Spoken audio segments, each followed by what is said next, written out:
Now turn to Section 4. Section 4. You will hear a lecturer talking about the movement of population towards cities. First, you have some time to look at questions 31 and 32.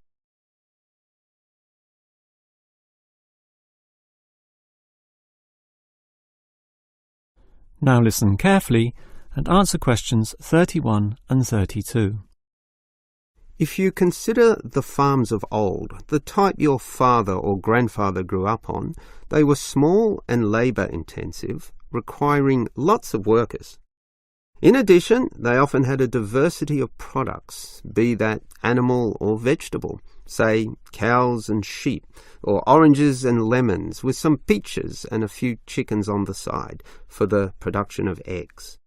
The many workers involved raised their families who needed products and support services, such as medical clinics and schools, so the small country towns had mercantile activity, storefronts and community participation with all ages present and a distinct town culture.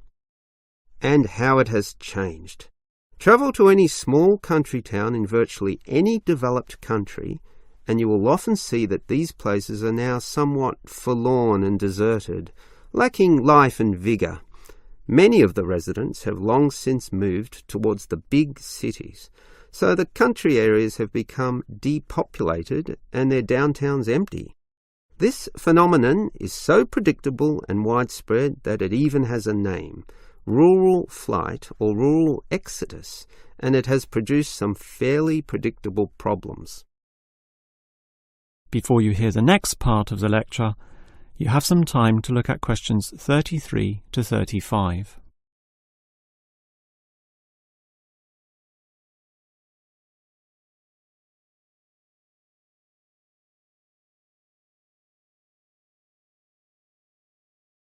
Now listen and answer questions 33 to 35.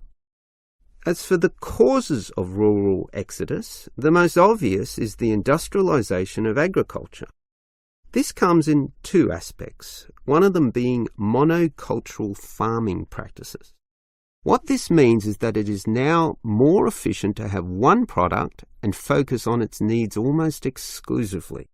So, for example, animal husbandry will usually involve a single type of animal, say pigs, but with huge factory farming techniques, or, in other words, the second aspect, economies of scale. This means instead of 200 pigs, there'll be 2,000, tightly fitted into small pens or cages, with high-density waste disposal and automatic feeding systems. Yet, despite this huge size, it can all be controlled by just a dozen farm workers pushing the right button.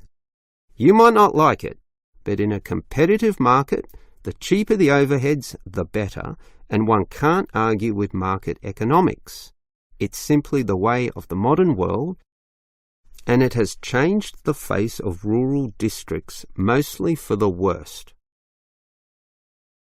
Before you hear the rest of the lecture, you have some time to look at questions 36 to 40.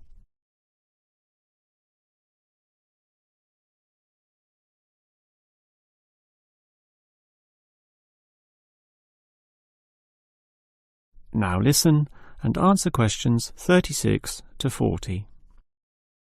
We can talk at length about the problem of rural exodus, but what about solutions?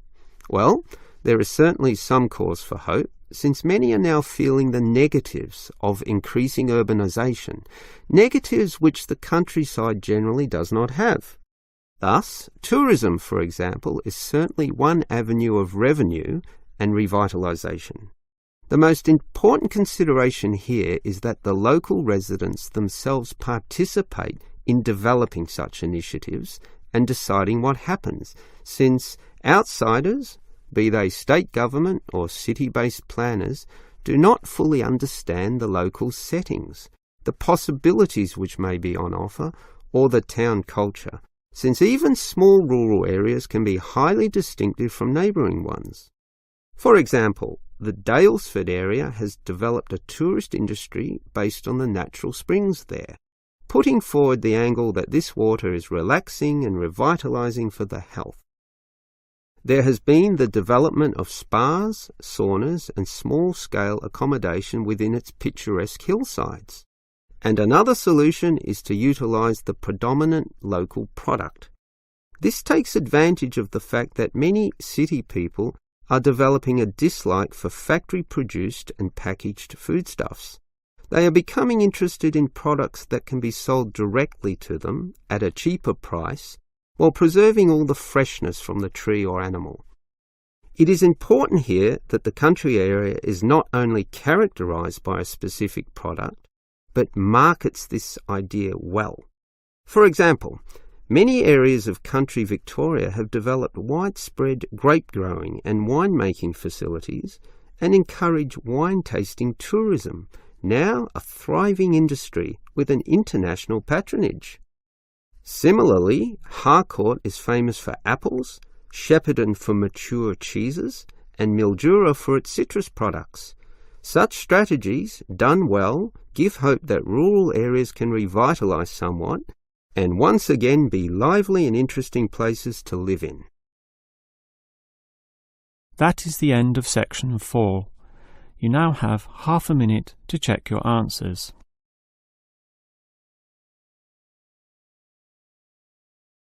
That is the end of the listening test.